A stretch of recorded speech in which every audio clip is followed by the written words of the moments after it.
Hypertension, otherwise known as the silent killer, affects millions of Americans, and most likely somebody in your family, if not you, will have hypertension in this lifetime. So it's the most common reason for an office visit. Over 65 million Americans are affected with it, and only 1/3 of those have their hypertension under control. So this is something that we need to get better at taking care of, both at identifying and at treating. So what causes hypertension?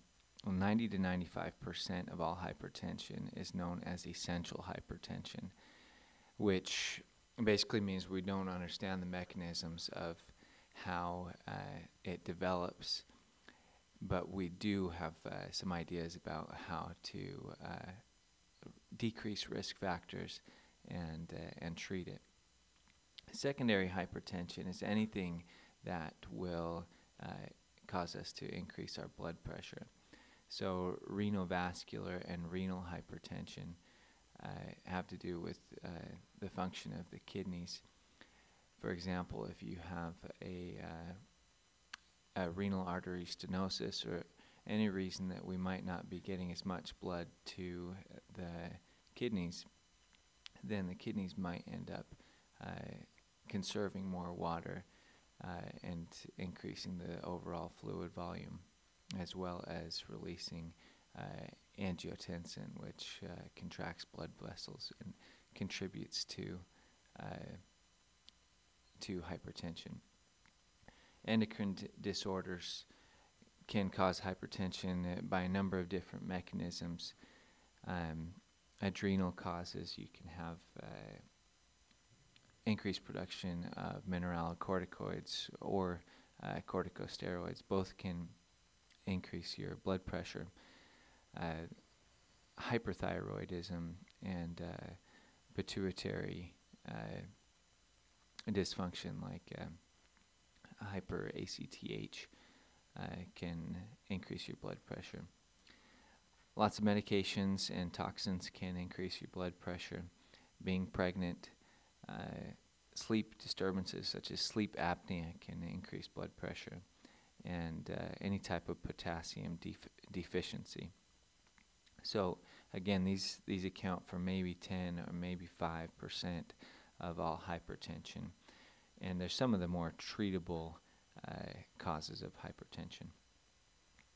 So the main risk factors, we've got most of them here in this picture. This guy is obese. He's got his fries on his plate. He's smoking and drinking alcohol, living a sedentary lifestyle. I don't know why he has a calculator on the table there, but he's probably trying to calculate, his calories. But being a black African American is a risk factor. Having a family history, obesity, diet, tobacco and alcohol, we don't quite understand the mechanisms of why those are related, but they do seem to be related. And salt intake, which has recently gotten a little bit of press. Some are saying that it's not quite as important as it was initially thought to be in hypertension, but the science is still pretty strong for sodium restriction in lowering your risk factors of hypertension. So we have different stages. Pre-hypertension is 120 to 139. Stage 1 is 140 to 159, and stage 2 is 160 and above. It's easiest for me just to remember the cutoff points: 120, 140, 160, and some people use 180 as a measurement of hypertensive urgency, which we'll talk about in a second. So these different stages affect how we treat hypertension. They don't necessarily always correlate with outcome, but they give us some cutoff points for how we treat it.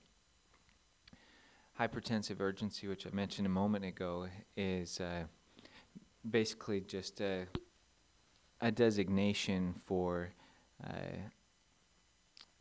the need for immediate action, or the lowering of blood pressure fairly quickly. The definition of hypertensive urgency as opposed to malignant hypertensive tension or hypertensive emergency is the presence or absence of end organ damage. Now, some texts I've seen that will group hypertensive urgency and hypertensive emergency under the category of malignant hypertension.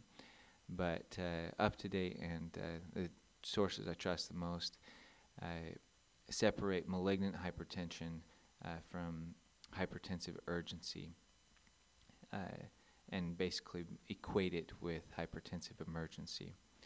So end organ damage, what are we talking about there? Well, hypertension damages the heart, the kidneys, the vasculature. Basically anywhere that you have vasculature, you can have damage. But we most often talk about heart, kidney, the brain. You can have hypertensive encephalopathy, and the eyes are most often affected by malignant hypertension. So a little bit more about malignant hypertensive tension or hypertensive emergency. The end organ damage, like we mentioned, encephalopathy, renal failure, and congestive heart failure are the big signs of malignant hypertension. And these are the instances where we need to immediately lower the blood pressure.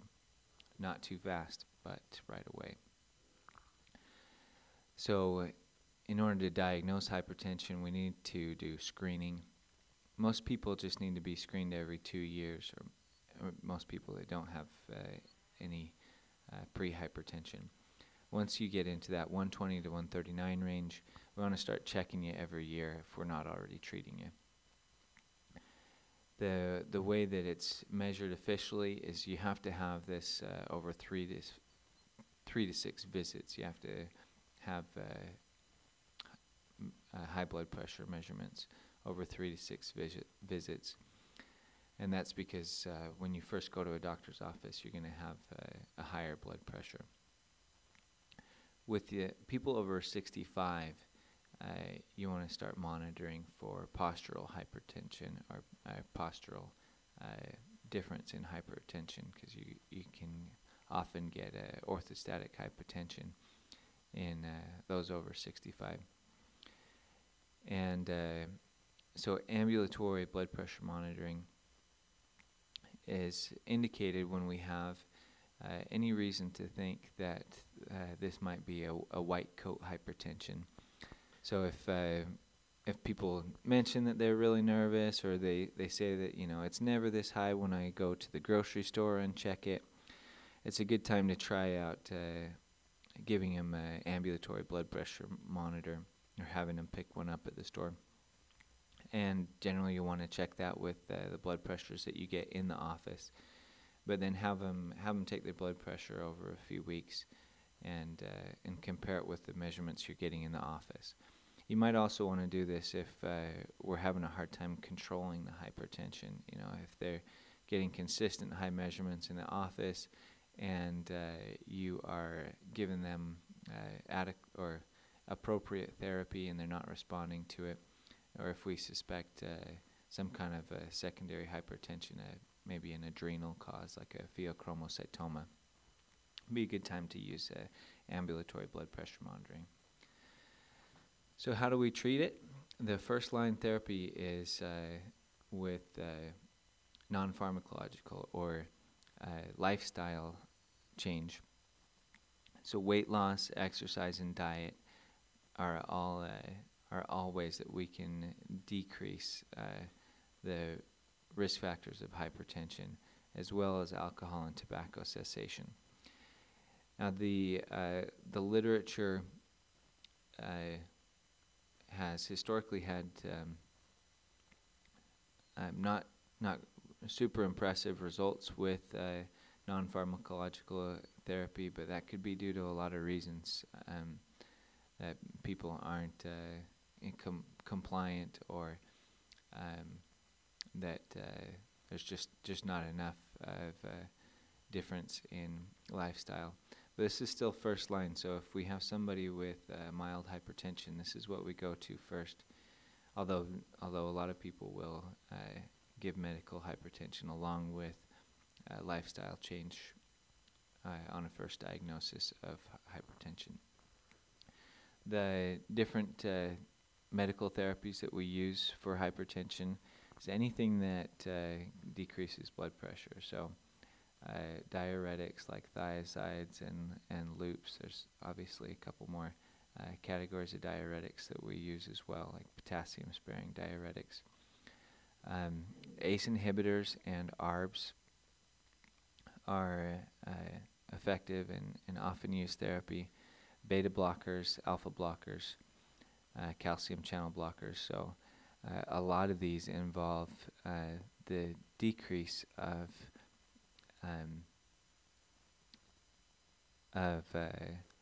vasoconstriction, like beta blockers, alpha blockers, calcium channel blockers, also all vasodilate, as well as ACE inhibitors. So decreasing the constriction, the resistance in the blood pressure, or the blood vessels, is one of the main ways that we lower blood pressure. Back to lifestyle modification. The indications for it, it's the first line therapy for mild hypertension without comorbidity. And we'll talk just a second about how comorbidities will affect the way that we treat this. But one of the benefits of lifestyle modification is we're also going to lower lipids and just increase the physiologic reserve of the patient. So it's never a bad idea to stop smoking and to start eating good food and start exercising. So with medical treatment, one of the ways that we decide what treatments to give is if there are other diseases present. So if there are no comorbidities, then we'll probably start with like a thiazide diuretic. We've been using them for a long time and they're really effective. But if they have diabetes or CHF, then you want them on an ACE inhibitor or an ARB. With CHF, you also use beta blockers and potassium-sparing diuretics. With MI, beta blockers and ACE inhibitors. Osteoporosis, you want to use thiazides. And why do you use thiazides?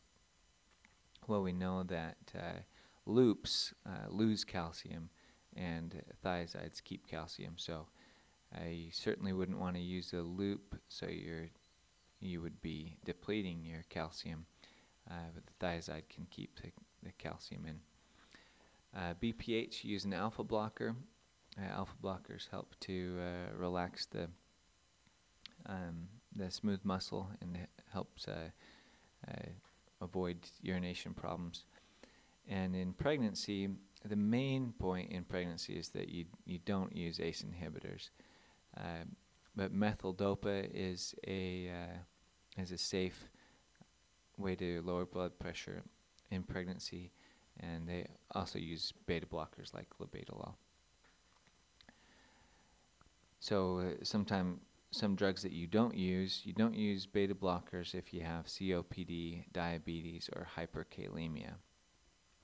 You don't use ACE inhibitors in pregnancy, renal artery stenosis, and renal failure. You don't use potassium-sparing diuretics in renal failure. Diuretics in general can precipitate gout, and thiazides can exacerbate diabetes. So obviously there's a lot more that we can talk about with hypertension. If there's anything that you feel is really important that we should have talked about in this brief overview, please send me an email or leave a comment below. And just remember that these are just guidelines to help learn medicine. They're not to guide clinical practice. So hopefully you will be looking at your own studies before you start making decisions clinically, but this is a good way to help get started. Thank you.